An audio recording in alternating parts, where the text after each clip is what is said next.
Welcome to We Connect. Thank you very much for joining us on this program. Rathi Jafer is the director of the Indo-Korean Cultural Center here in Chennai.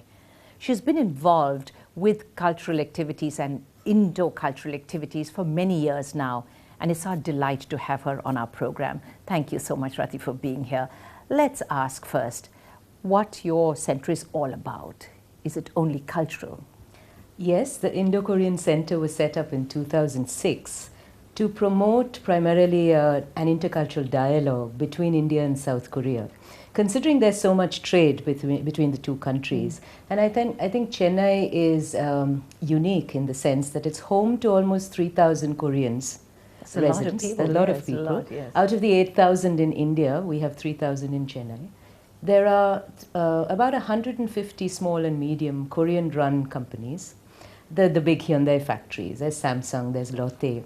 So in 2006, there was a deliberation and a discussion with the embassy in Delhi and Mr. Venu Srinivasan here, who's Honorary Consul General for Korea, about the need to set up a center which will look more at the people-to-people, organization-to-organization links. So is that actually happening? Are you satisfied with the way it's going? Well, we're very young. We're about 5 years old now, but I think we've had a plethora of programs which have enabled us to work with key organizations in both countries. So yes, we've begun that journey, and we're some way down the road. Right. Still a long way to go, lots of things to do. Right. But one of the interesting things I gather is that your center is actually a corporate-funded activity. You know, it's a center that's actually funded by the corporates.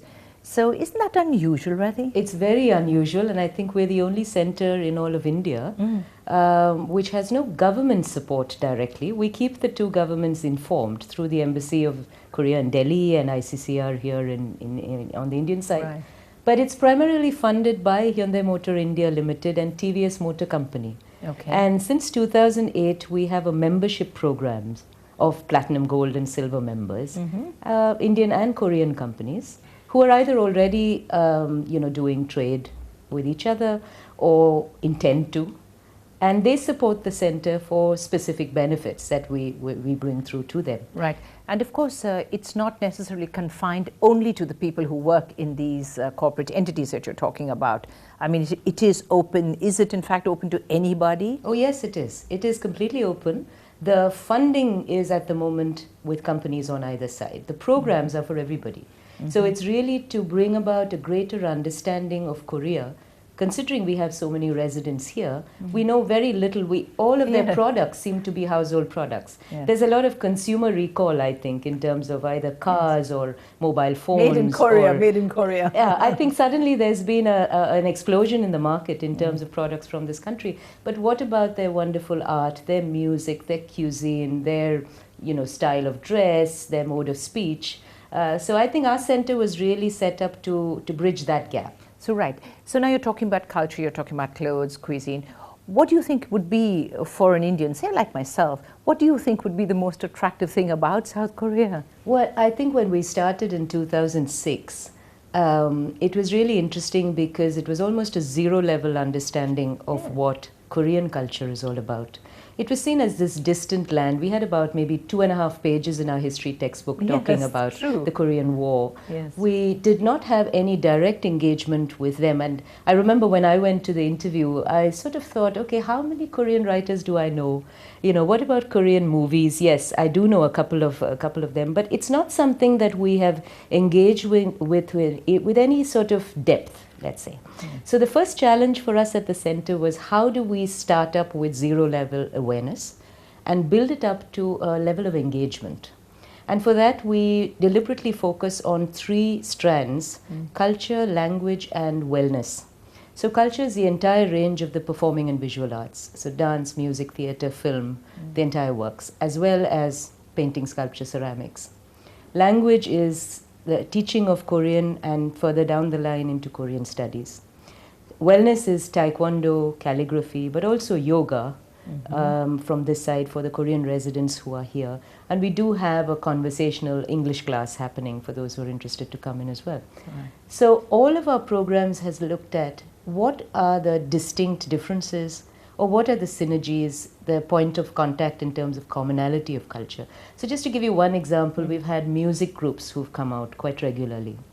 And what is very striking is a sort of links in terms of percussion traditions on both sides. Right.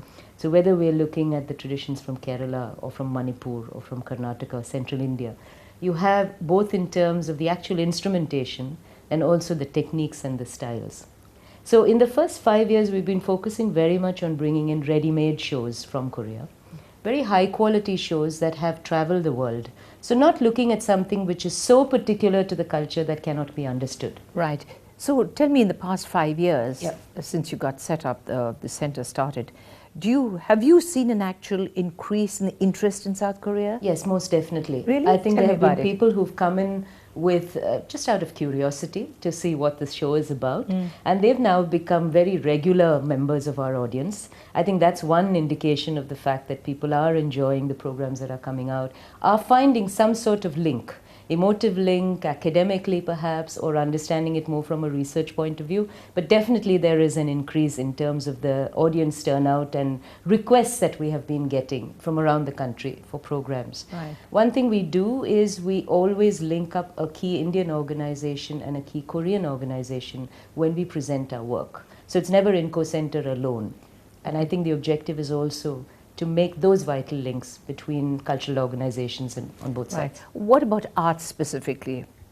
What about the paintings of Korea? I know that you constantly keep having these shows. Now, are these popular?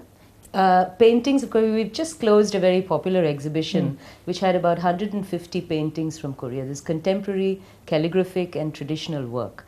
And this is to date one of the largest expositions of Korean painting in India. But what was more interesting was that there were about 30 painters who traveled. And they met Okay. Indian painters. They went to Cholamandal, they went to Dakshinachitra, they went further down to Tiruvannamalai and other places. And following this will be residencies that we are setting up in India and Korea. So that'll be interesting. That right? would be extraordinarily interesting, I I would think, for the imagine. artists, because they're going to spend anything between 4 to 6 weeks in the country, at the end of which they'll have a show. And I think down the years, we'll have a quantum of people who have meaningfully engaged. So it wouldn't just be a jet in, jet out. They would be there for some time to do their work and to interact with Right. people. Sitting as we are in Collywood, how can I let you go away without asking about the film industry and the involvement? Because we read a lot about Korean films and stuff like this. So, and there's an increased awareness in Korean films here in India. So what's the connect there? Actually, when we started the center, we did a sort of a dipstick survey and a desk survey in terms of art forms that people instantaneously recall when we say Korea. Yes. And film was at top of the list. I think now because increasingly people are able to download cinema, and also because Korean films have been coming to the Kerala Film Festival, for instance, or to Calcutta for years now, and filmmakers have traveled as well. What is interesting is that Korean film is always recognized as being very unique, not following necessarily any Hollywood, formulaic approaches, and therefore that uniqueness is what appeals to film studies students or to directors and others. So we have a very active film program, which is really on 3 tiers. We have a small group who comes into the INCO Center on the 4th Friday of every month, let's say. This is a 50-strong group who will watch the movie with English subtitles and have a discussion, very informal. We have screenings which are about, say, 200 people or so, periodic packages which come out, which look at either contemporary cinema or look at a retrospective of an important director. And annually we have a very large film festival called the Women's Film Festival, which as of last year Samsung has been supporting. There we place this Indo-Korean dialogue within a global ambit. So we have a majority of films from India and Korea, documentary, short and feature, and then from about 50 other countries around the world. And we have a lot of directors coming through, a lot of activities happening. We've just about finished the 4th edition. That's right. You've also got the Busan Film Festival that happens now, regularly. And that's really gaining in importance. Let's talk about that. The Busan International Film Festival, I think, is a perfect example of how a model like the film festivals in Cannes or Berlin has been taken and adapted to local conditions, and very quickly, over a very short span of time, it's become an international festival to reckon with. So on the festival circuit or calendar, now Busan is one important stop for most filmmakers to come through. And it's important that it's, I think, the only festival in Asia which has that sort of an international standing. There is a lot of interest from people in Busan to link up with Chennai because, again, I think there are at least 3 or 4 different areas of commonality. Yeah. One, both of them are southeastern seaboard countries with, I mean, cities with harbour facilities. Both have a very strong film industry. They have distinctive cuisines. Extraordinarily proud about their traditional cuisine. So whether it's idli vada and coffee on our side, or the raw fish that you get in Busan, you have that extraordinary link.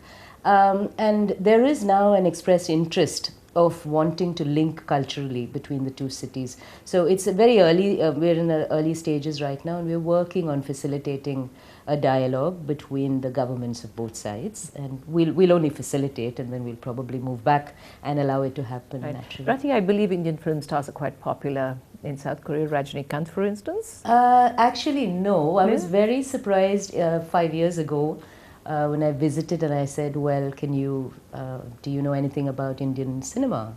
And this was before Slumdog Millionaire. The answer I got was that they remembered a Rajesh Khanna movie which was ages ago. And this they remembered not so much for Rajesh Khanna, but The Elephant. Okay, So it was very much about this love for animals and flora, fauna that, it's kind of stuck in their memory, collective memory. But more recently, after Slumdog Millionaire, there has been a sudden interest in Indian cinema. And I think significantly there's been an economic link as well, because it's now getting released in theatres. Yes, I believe Rajinikanth's film is going to be released where, it's going to happen. Yeah, but more than Rajinikanth, I think the inroads have been made by Bollywood with Shah Rukh Khan. Shah Rukh's movie is very, very popular. 3 Idiots by Amir Khan is a sort of a, it's been sold out for most times, on top of the charts, which is quite unbelievable. Rajinikanth somehow is more popular in Japan. Very, very popular in Japan. Not yet so in Korea. Right. Perhaps that's one of the things you should be doing. I think so. Something that we should place on our agenda for the future. Right. Rathi, I'm going to ask you to hold on for just a short while. We'll take a very short break here and reconnect, but we'll be right back with you, so you don't go anywhere.